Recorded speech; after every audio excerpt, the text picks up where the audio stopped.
Naruto, the Genius Hokage's Journey. Chapter 1, The Prodigy of Konoha.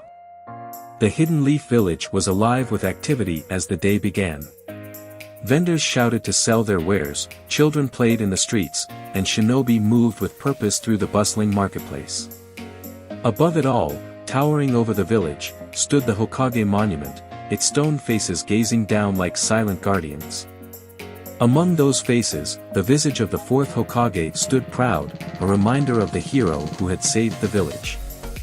Beneath the shadow of this monument, a young boy sat cross-legged, staring up at the carved faces with a mixture of wonder and longing.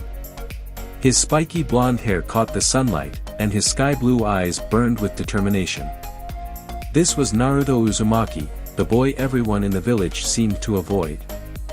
Naruto was only 6 years old, but he already understood the weight of loneliness.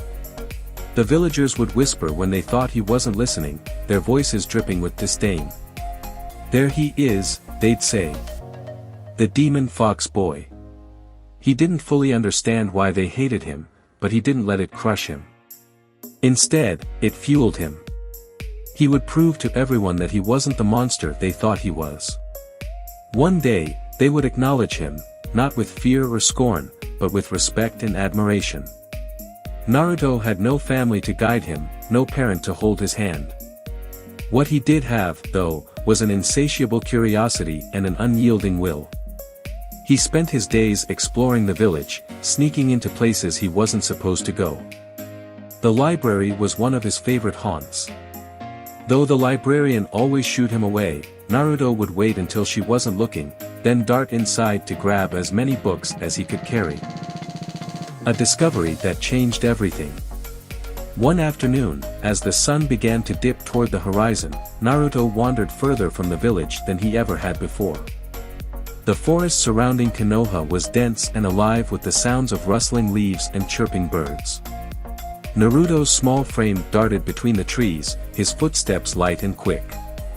After an hour of aimless wandering, he stumbled upon a clearing. In the center stood a dilapidated training ground. The wooden posts were weathered, and the kunai targets were riddled with deep grooves.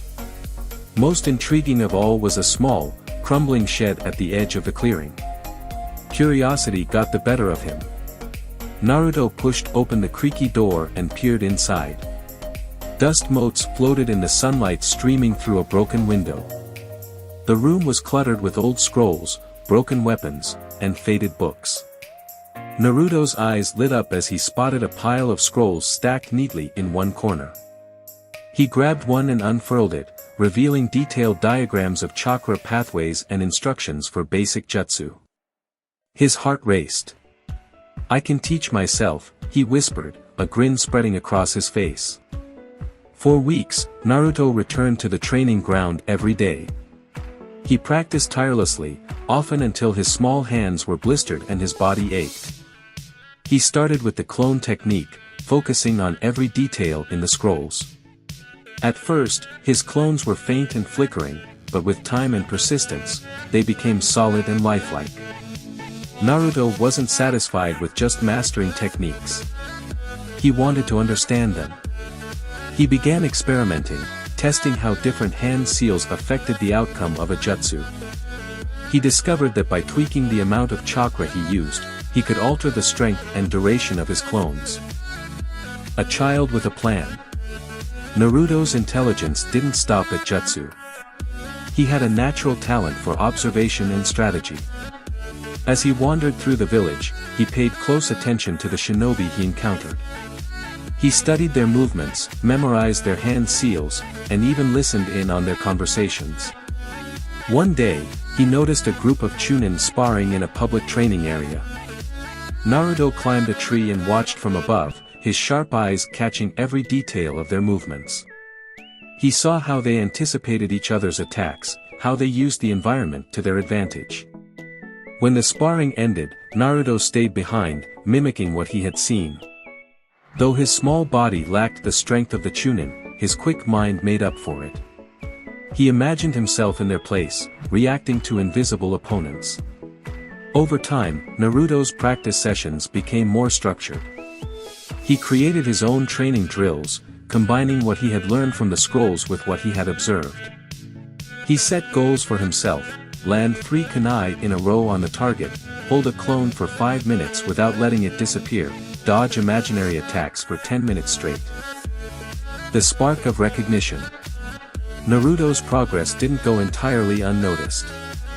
One evening, as he practiced his kunai throwing in the forest, a shadowy figure watched from a distance. Hiruzen Sarutobi, the third Hokage, had been keeping an eye on Naruto ever since the boy began sneaking into the library. The Hokage saw more than just a lonely child, he saw potential. Naruto's determination, his refusal to give up, reminded Hiruzen of Minato and Kushina. "He's more than just the Nine-Tails Jinchuriki," Hiruzen murmured to himself. "This boy has the heart of a true shinobi." Hiruzen decided to let Naruto continue his self-guided training. He didn't interfere, believing that Naruto's independent spirit was his greatest strength. A glimpse of the future. One fateful day, as Naruto stood in the training ground catching his breath after an intense session, he looked up at the Hokage monument. The stone faces seemed to gaze down at him, their expressions calm and resolute. Naruto clenched his fists. "One day, I'll be up there too," he said, his voice filled with conviction. "I'll become Hokage, and everyone will have to respect me." The wind carried his words through the trees, as if the village itself had heard his declaration. Naruto didn't know how he would achieve his dream, but he didn't need to. For now, he would keep training, keep learning, and keep pushing himself beyond his limits. As the sun set over the Hidden Leaf Village, painting the sky in hues of orange and red, Naruto's silhouette stood against the horizon, a small figure with a burning determination that would one day change the world.